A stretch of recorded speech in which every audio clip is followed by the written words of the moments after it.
Hello అండి. నమస్తే అండి. మీ శైలుని. నేనైతే మసాలా దొండకాయ కర్రీ చేస్తున్నానండి.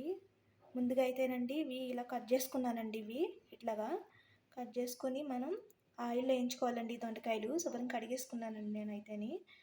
అలాగే ఇవి పల్లీలు కూడా తీసుకోవాలండి మసాలాకి. ఒక కప్పుడు పల్లీలు తీసుకున్నానండి. 2 స్పూన్లు నువ్వులు కూడా తీసుకున్నాను. అందులోకి చింతపండు కూడా తీసుకున్నానండి. ఉల్లిగడ్డలు కూడా తీసుకున్నాను, 2 ఉల్లిగడ్డలు. ఇవన్నీ వేయించేసుకోవాలి. నేనైతే స్టవ్ వెలిగించి గిన్నె పెట్టానండి. పల్లీలు వేసుకుంటున్నానండి ఇందులోకి. సిమ్లో పెట్టి మంచిగా వేయించుకోవాలండి. ఇలా వేయించుకుంటేనే బాగుంటాయండి కర్రీ చేసుకున్నప్పుడు. లేకపోతే పచ్చివాసన వస్తుందండి కర్రీలో వేయించుకోకుండా అలా మిక్సీ పట్టేసుకుంటాను. మసాలా దినుసులు కూడా వేసేసుకుంటున్నానండి.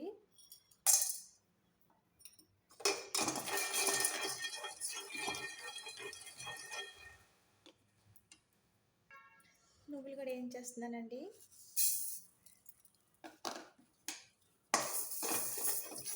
మంచి రంగు వచ్చే వరకు వేయించుకోవాలండి ఇవి.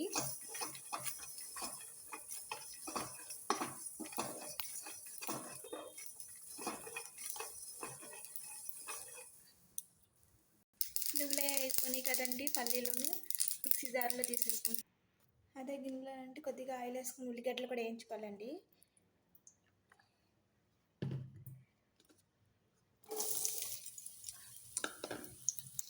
ఇందులో రుచి సరిపడిన సాల్ట్ కూడా వేసేసుకోవాలండి.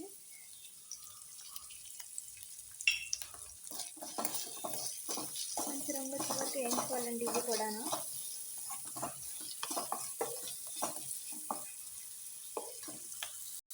మిక్సీలో అయితేనండి వేడి మీద వేసుకోకూడదు. ప్లేట్లు వేసి చల్లారాక మిక్సీ జార్లో వేసుకోవాలండి. ఇది ఖరాబ్ అవుతుందండి అలా వేసేసుకుంటే.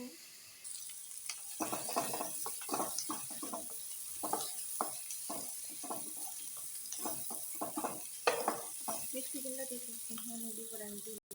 ఇదే గిన్నెలో అండి ఆయిల్ కూడా పోసేసుకుని దొండకాయలు కూడా వేయించేసుకోవాలండి. కొద్దిగా ఎక్కువ పడుతుంది ఆయిల్. 1/2 కిలో దొండకాయలు తీసుకున్నానండి నేనైతే.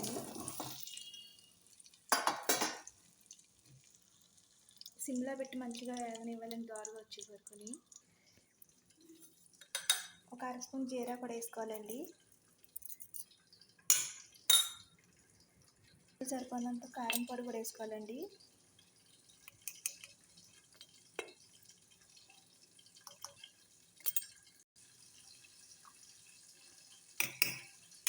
పసుపు కూడా వేసుకోవాలండి. ఇందులోనూ 1/2 స్పూన్ ధనియాల పొడి కూడా వేసుకోవాలండి. మిక్సీ పట్టేసుకోవాలి. బండియాలు వేస్తూ ఉంటాయి కదండి, మసాలాలన్నీ మిక్సీ పట్టేసుకోవాలి. నేనైతే మిక్సీ పట్టేసుకున్నాను కదండి.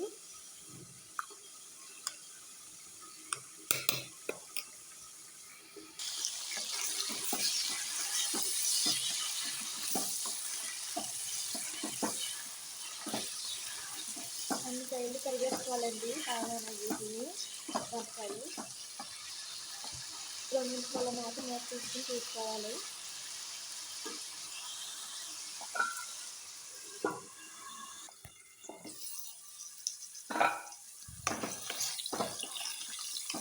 చాలా మట్టుకైతే వేసుకొనియండి.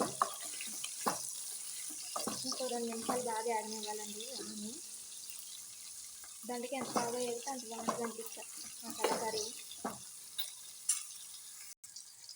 దొండకాయలు అయితే వేసుకొని కదండి, ఇందులోనే గ్రీన్ చిల్లీ కూడా వేసేసుకోవాలి.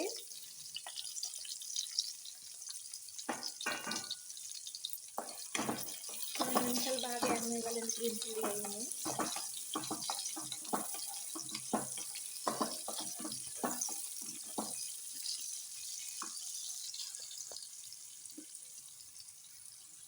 ఉల్లిగడ్డ కూడా ఏం చేసుకున్నాను కదండి, అది కూడా వేసేసుకోవాలండి.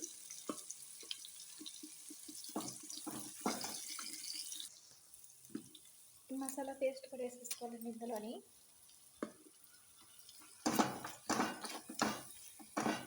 బాగా ఆయిల్లో యాడనివ్వాలండి పచ్చివాసన పోయే వరకుని. చింతపండు నానబెట్టుకున్నాం కదండి, పులుపు కోసం పెట్టుకున్నానండి ఇదైతేని.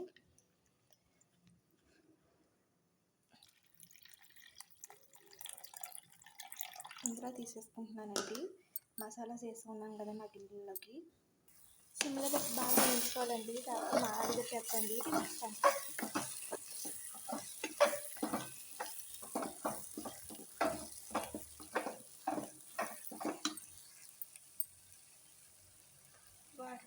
చింతపండు పులుపు అవి వేసుకుంటున్నాను నేనైతే. మసాలా వాటర్ అది ఉంది కదండి, కడిగేసుకొని శుభ్రంగా ఇందులో వేసుకుంటున్నాను, వేస్ట్ అవుతుందండి.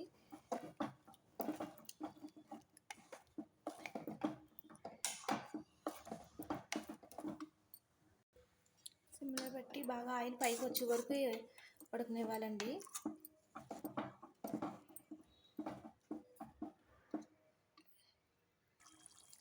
2 రెబ్బలు కరివేపాకు కడేసుకుంటున్నానండి నేనైతే. ఆయిల్ చూసారు కదండి ఎలా పైకి వచ్చిందో. సిమ్లో పెట్టుకుని బాగా ఆయిల్ పైకి వచ్చే వరకు ఉడకనివ్వాలండి.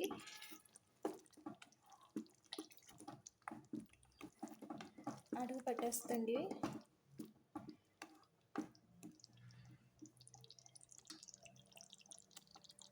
కర్రీ అయితే అయిపోయిందండి. గిన్నెలోకి అయితే తీసేసుకుంటున్నానండి నేనైతే.